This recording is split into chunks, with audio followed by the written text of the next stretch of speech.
क्या आपने कभी रात में चुपचाप छत को देखते हुए सोचा है, पता नहीं हमारी जिंदगी कब ठीक होगी। घर वालों के सामने मुस्कान रखते हैं, लेकिन अंदर से टूटते चले जाते हैं। बीमारी का डर, पैसों की चिंता, बच्चों का भविष्य, सब कुछ एक साथ भारी पड़ने लगता है। कभी कभी लगता है कि हम ही क्यों, इतनी मेहनत के बाद भी शांति क्यों नहीं। अगर आपके दिल में भी यही सवाल रोज उठता है, तो यकीन मानिए, आप अकेले नहीं हैं। शास्त्र कहते हैं, यह आपकी कमजोरी नहीं बल्कि समय की परीक्षा होती है। ईश्वर हर किसी को संकेत देता है और हर संकट के बीच एक अवसर भी रखता है। आपकी सबसे बड़ी चिंता क्या है जो आपको रात में सोने नहीं देती? कमेंट में शांति लिखकर अपने संकल्प को मजबूत करें, हम उसका समाधान मौन व्रत में खोजेंगे। माघ मास की मौनी अमावस्या 2026 18 जनवरी ऐसी ही एक तिथि है जो टूटे मन को सहारा और रुकी किस्मत को दिशा दे सकती है। इस वीडियो में आगे जो बताया जाएगा वो कोई चमत्कार नहीं बल्कि उम्मीद की शुरुआत है। अगर आप सच में चाहते हैं कि आपकी तकलीफ कम हो तो इस वीडियो को अंत तक देखिए। शायद यही वो जवाब हो जिसका आप कब से इंतजार कर रहे थे। मौनी अमावस्या केवल एक तिथि नहीं है, ये वो दिन है जब ब्रह्मांड स्वयं शांत हो जाता है और जो व्यक्ति इस शांति को समझ लेता है उसे बिना कठोर तपस्या के भी तप का फल मिलने लगता है।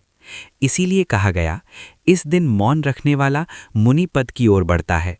बुद्धि तेज होती है, विचार स्पष्ट होते हैं और ईश्वर से जुड़ाव शब्दों के बिना होने लगता है।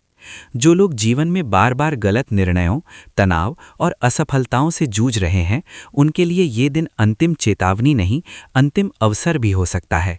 18 जनवरी 2026 की मौनी अमावस्या पर सुबह 10:14 से सर्वार्थ सिद्धि योग प्रारंभ हो रहा है, जो अगले दिन सूर्योदय तक रहेगा।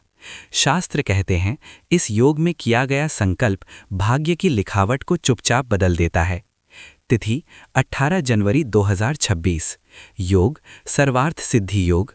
समय सुबह 10:14 से अगले दिन सूर्योदय तक। चरण 1, मौन का संकल्प। इस दिन कम से कम 2 से 4 घंटे का मौन रखें। यदि संभव हो तो पूरा दिन मौन सर्वोत्तम है। मोबाइल, टीवी और अनावश्यक बातचीत से दूरी बनाएं। चरण 2, शुद्धि और स्नान। प्रातःकाल स्नान करें। स्नान के बाद साफ वस्त्र पहनें। मन में ये भाव रखें कि आप नकारात्मकता छोड़ रहे हैं। चरण 3, भगवान का नाम जप। मौन रहते हुए मन ही मन ओम नमः शिवाय या राम राम का जप करें। माला हो तो 1 या 3 माला जप करें। चरण 4, पितरों का तर्पण। यदि तीर्थ में हो तो वहां तर्पण करें। घर पर हो तो जल में काले तिल मिलाकर पितरों को स्मरण करते हुए तर्पण करें। इससे पितृदोष और जीवन की अज्ञात बाधाएं शांत होती हैं। चरण 5, सर्वार्थ सिद्धि योग में संकल्प। सुबह 10:14 के बाद दीपक जलाकर शांत मन से बैठें। अपनी एक सबसे बड़ी समस्या मन में रखें और ईश्वर से समाधान का संकल्प लें। चरण 6, दान। काले तिल, कंबल, अन्न या दक्षिणा का दान करें। दान मौन रहकर करना विशेष फलदायी माना गया है। ये उपाय किसी को डराने के लिए नहीं है, ये उनके लिए है जो चुपचाप सब सहते आए हैं। अगर आपकी जिंदगी में भी शांति खो गई है तो इस मौनी अमावस्या को ऐसे ही न जाने दें।